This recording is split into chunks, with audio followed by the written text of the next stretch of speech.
Hello lovely viewers, আসসালামু আলাইকুম। আজকে আমি আমার বাচ্চাদের জন্য সকাল বা সন্ধ্যায় এই ম্যাগি নুডলসটা করে থাকি।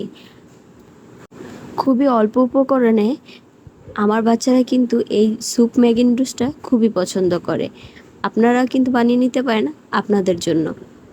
আমি একটি পাত্রে সামান্য তেল দিয়ে রসুন কুচি দিয়ে দিলাম। রসুন কুচিটা হালকা ভেজে আসার সাথে সাথে কিছুটা টমেটো কুচি আর কাঁচামরিচ কুচি দিয়ে দিব। আমি বাচ্চাদের জন্য বানাচ্ছি, তাই দুইটা বেশি কাঁচামরিচ দেইনি।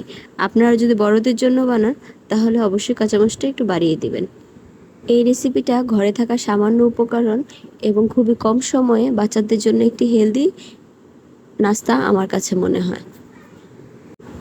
টমেটোটা যখন নরম হয়ে আসবে ঠিক তখনই আমি দুইটা ম্যাগি নুডলস ভেঙে দিয়ে দিব।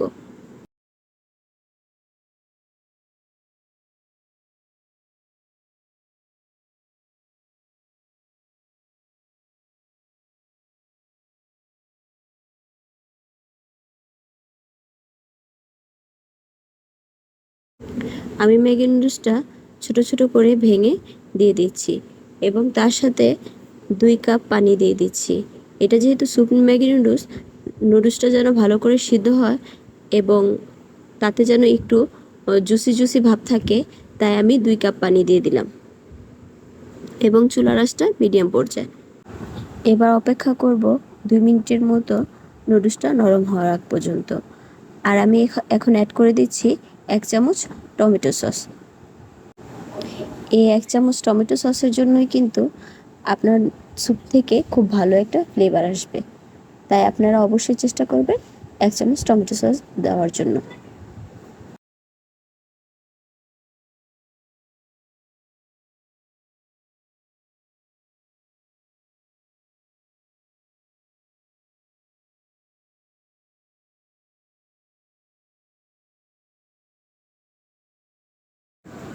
নুডলসটা ফুটে উঠেছে, ঠিক এমন পর্যায়ে দিয়ে দিব নুডলসের সাথে থাকা ম্যাগি মশলাটা।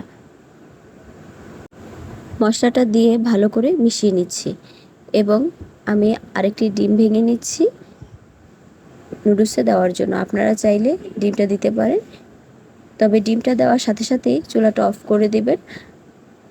আমি এখানে একটি ডিম ফেটে নিয়েছি এবং ডিমটা খুব দ্রুত দিয়ে দিব এবং চুলাটা সাথে সাথে বন্ধ করে দিব। ডিমটা হওয়ার জন্য চুলার আঁচের কোনো প্রয়োজন নেই, কারণ এই আঁচেই ডিমটা হয়ে যাবে এবং চুলাটা বন্ধ করে ভালো করে নেড়ে মিশিয়ে নেব।